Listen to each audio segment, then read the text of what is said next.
Enlarge this image. The definition of New Age music is as mercurial as the genre sound. Russ Rohde, Getty Images, Kultura RF hide caption toggle caption Russ Rohde, Getty Images, Kultura RF. About 7 or 8 years ago, a couple of people in upstate New York decided to host a sound bath, generally, an event where attendees lay on the ground as instrumentalists play soothing tones that wash over and relax them, with some gongs they had bought online, though they were untrained in the techniques of sound healing and/or gong work. It just so happened that two luminaries of this approach, the zither wizard and New Age sage Laraji and sound healer and Reiki practitioner R.J. Oshinanda, had attended the session at the invitation of the owners of the yoga studio where it was held. And after 20 minutes the pair left, nerves jangled by their host's untrained playing. After the class had emptied out into a nearby tea shop, Laraji and Oshinanda overheard some fellow attendees talking about how they were still buzzing. Oshinanda recalls, "It sounded like they were using the description as a positive, but such an active sensation was the opposite of the blissed outcome they were supposed to feel, and that could have had deleterious effects on people's nervous systems." Of course, anyone has the right to own any of those instruments, and it's a wonderful thing to have your own bowls, tuning forks, drums and gongs, says Oshinanda. But to then call oneself a sound healer, just because you own these instruments, can really undermine the integrity of the legitimate practice of sound healing. Perhaps these sound bathers were buzzing from the buzzworthiness of the culturally adjacent wellness industry, which is estimated to be worth $4.2 trillion. Many wellness enthusiasts, like those well-meaning sound bathers in upstate New York, were probably familiar with New Age music. New Age music incorporates a spectrum of sounds, from natural recordings like birdsong and thunderstorms to studio-recorded fodder like ethereal vocals and soft, drifting synthesizer tones, which anecdotal evidence and some scientific studies show soothe the parasympathetic nervous system. In fact, some record labels, rather than identifying the music they release as New Age, prefer to label it music for spa and relaxation, believing it speaks more accurately to the music's purpose and benefits. Though New Age and sound healing originally emerged out of the West's discovery of and subsequent obsession with Eastern spirituality, yoga and nutrition in the 1950s and 60s, the relationship between the two is not always crystal clear. In my view they're more concurrent than related. Douglas McGowan, proprietor of Yoga Records and A. The music part is a music thing. The wellness part is a lifestyle thing. There will always be a vocal minority in New Age music, trying to push the idea that the music axiomatically needs to be part of an overall lifestyle of righteous wellness, etc. To me this is not really true, or in accordance with the history of New Age music, which is of people who lived lustily and partied, and still do. It's true that there are no receipts establishing a direct connection between wellness and New Age music, but tastemakers and gatekeepers of the genre have anecdotally reported a surge of new interest in sales over the past few years. People are moving towards more mindful practices, and New Age is a part of that, RVNG label head Matt Worth told The Guardian's Geeta Dayal in 2016.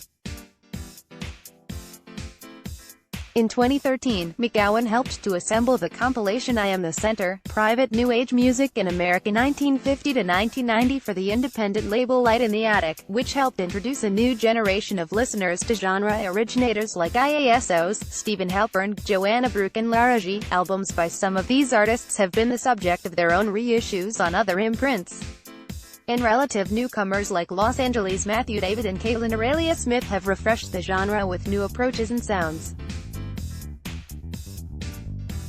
Oshinanda stresses the importance of what she calls the two I's in the practice of sound healing, integrity and intentionality, while admitting that it's a real hard one to measure, because you often have consumers who aren't able to discern the quality of what they are about to receive or have received, and this can lead to less than optimum outcomes. Despite the fuzzy definitions, it can be obvious when an artist is motivated by genuine interest. Smith, an Ashtanga yogi and modular synthesizer master who leads deep meditation workshops in LA, is one of them. She released the ambient exercise, Tides, music for meditation and yoga, earlier this year, and incorporates wellness into her life and creative process. She points out that the dictionary's definition of healing is literally, to become sound, and though she's taking liberties with the double entendre at sound, meaning vibrations that travel through the air that causes us to hear things, and a functionality, as in, of sound mind, the connection feels, in her description, authentic. In my experience, healing and wellness can't just be on the physical, energetic, emotional or mental level, she says. It's like a deeper form of knowing where your whole being relaxes, instantly, with a deep sense of understanding. I feel like wellness is consistently having those moments, so that there aren't unanswered questions and misunderstandings within your being that are disrupting the flow of energy throughout the many aspects of yourself. That will naturally create harmonious sound and healing. As she talks about wellness in the same breath as sound healing, as something that is so basic and integral to the sanctity of mind, body and spirit, it's easy to forget the industry has ballooned into such a money maker for brands like Goop. New Age music is now accessible to anyone with an internet connection.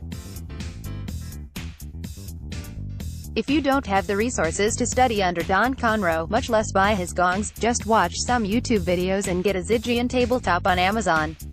Oceananda welcomes newcomers to the field, even as she grapples with how to evaluate the two eyes without gatekeeping, but she and other New Age and sound healing pioneers are concerned that democratization may also be having a diluting effect.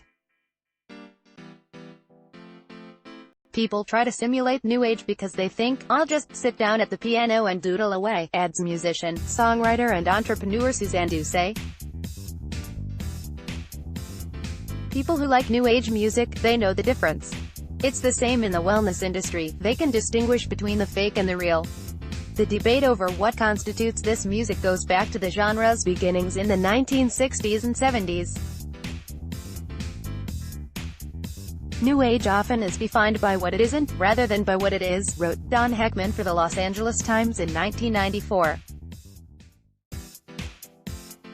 It isn't jazz, it isn't folk, it isn't rock, it isn't classical. Yet elements and influences from all these more precisely defined arenas occasionally sneak into the music. Indeed, the earliest New Age albums have more in common spiritually than sonically.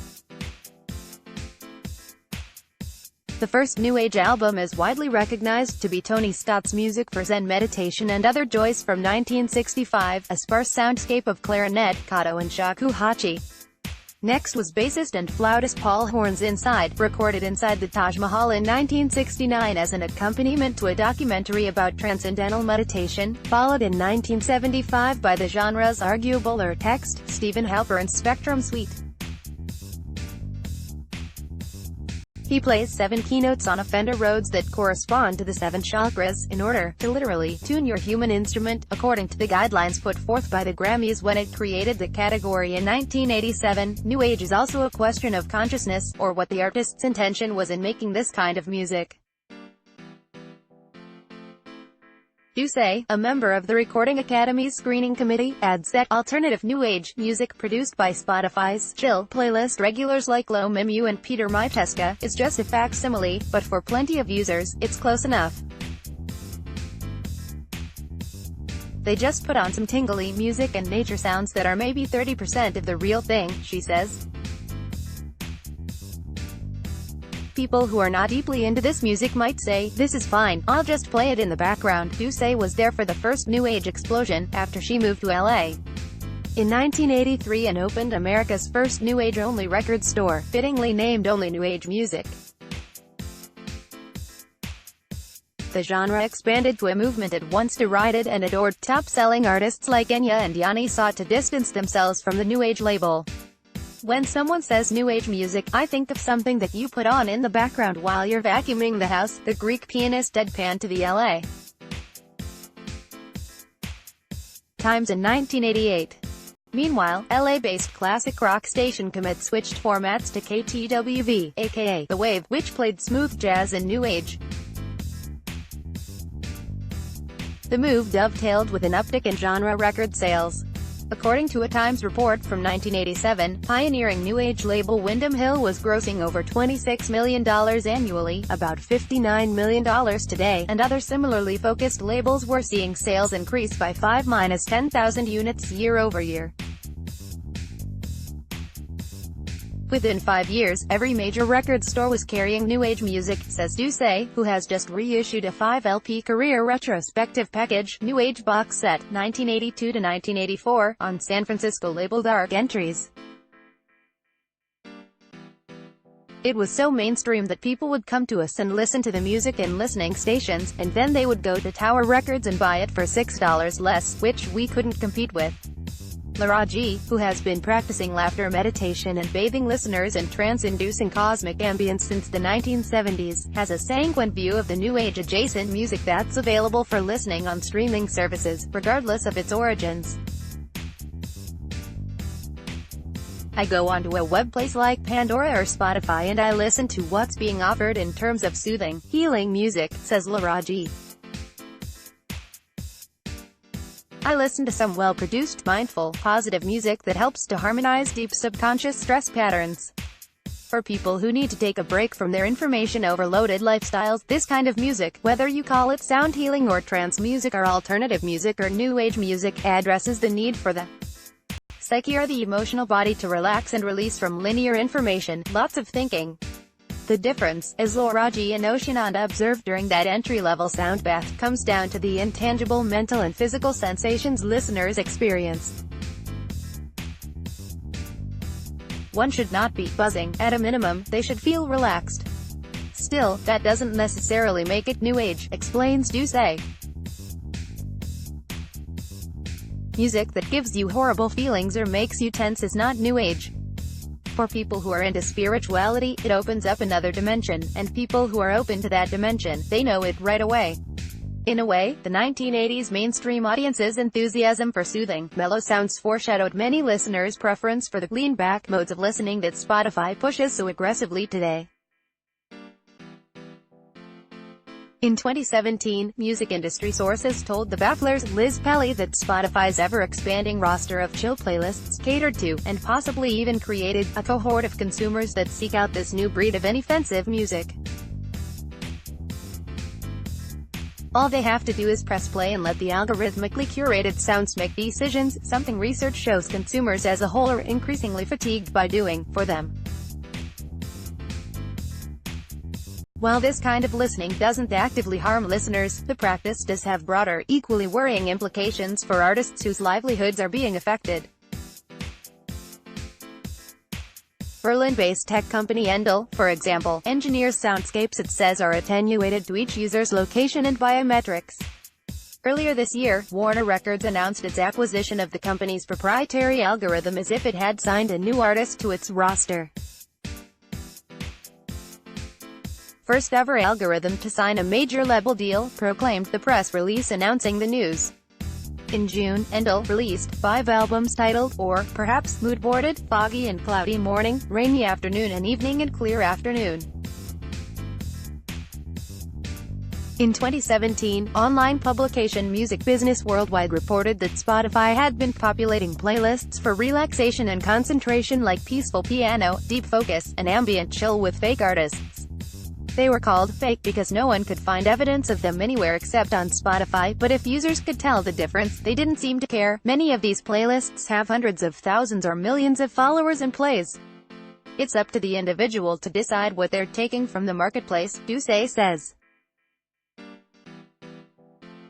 Some of these individuals might think of $27 bottle of vampire repellent really does keep the bad vibes away, while others say it's glorified snake oil.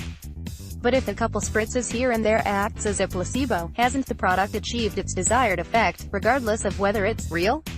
The same could be said of Spotify's equally popular and parodied chill playlists. If they lack the je ne sais quoi that new age music's old guard can sense instantly, but still benefit some listeners, what's the harm?